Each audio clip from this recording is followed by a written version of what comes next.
बचाव अभियान की कहानी। थाईलैंड गुफा बचाव अभियान जून और जुलाई 2018 में हुए नाटकीय बचाव अभियान को संदर्भित करता है, जब एक स्थानीय फुटबॉल टीम के 12 युवा लड़के और उनके कोच थाईलैंड के चियांग राय प्रांत में थाम लुआंग नांग नॉन गुफा प्रणाली के अंदर गहरे फंस गए थे। घटना 23 जून 2018 को शुरू हुई, जब 11 से 16 साल की उम्र के लड़के और उनका 25 वर्षीय कोच फुटबॉल अभ्यास के बाद गुफा की खोज में गए।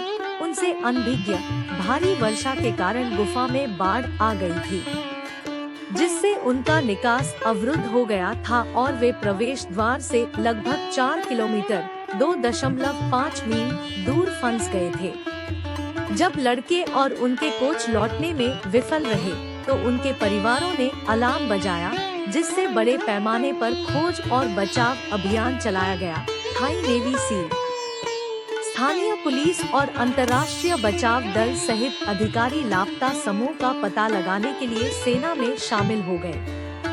जैसे ही लड़कों के फंसे होने की खबर फैली, ऑपरेशन ने अंतर्राष्ट्रीय स्तर पर ध्यान और सहायता प्राप्त की। बचाव कर्मियों को कठिन इलाके, तेज धाराओं और गुफा प्रणाली के भीतर सीमित पहुंच बिंदुओं के कारण कई चुनौतियों का सामना करना पड़ा।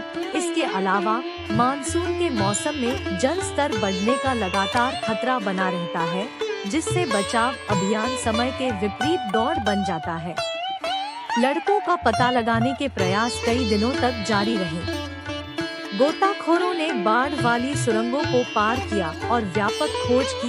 2 जुलाई को 9 दिनों तक भूमिगत रहने के बाद 2 ब्रिटिश गोताखोरों ने गुफा के प्रवेश द्वार से लगभग 4 किलोमीटर दूर पटाया बीच के नाम से जाने जाने वाले एक छोटे सूखे किनारे पर समूह को खोजा।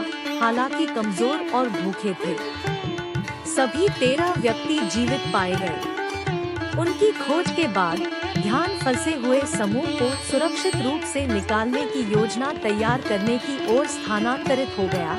बचाव कर्मियों ने कई विकल्प तलाशे, जिनमें लड़कों को स्कूबा डाइविंग और गुफा के जलमग्न हिस्सों में तैरने का प्रशिक्षण देना शामिल था। हालांकि लड़कों के तैराकी के अनुभव की कमी और गुफा के अंदर की खतरनाक स्थितियों के कारण इस योजना को बहुत जोखिम भरा माना गया था। एक वैकल्पिक योजना में गुफा से पानी बाहर निकालना और एक नियंत्रित वातावरण बनाना शामिल था। दुनिया भर के इंजीनियरों और गोताखोरों ने पंप स्थापित करने और जितना संभव हो उतना पानी निकालने के लिए सहयोग किया। उन्होंने निकासी प्रक्रिया को सुविधाजनक बनाने के लिए गाइड रस्सियों और एयर टैंकों की एक प्रणाली का भी निर्माण किया। 8 जुलाई को बचाव अभियान एक महत्वपूर्ण चरण में प्रवेश कर गया, क्योंकि भारी बारिश के कारण गुफा में फिर से बाढ़ आने का खतरा था। एक निर्णय में जिसने वैश्विक ध्यान आकर्षित किया।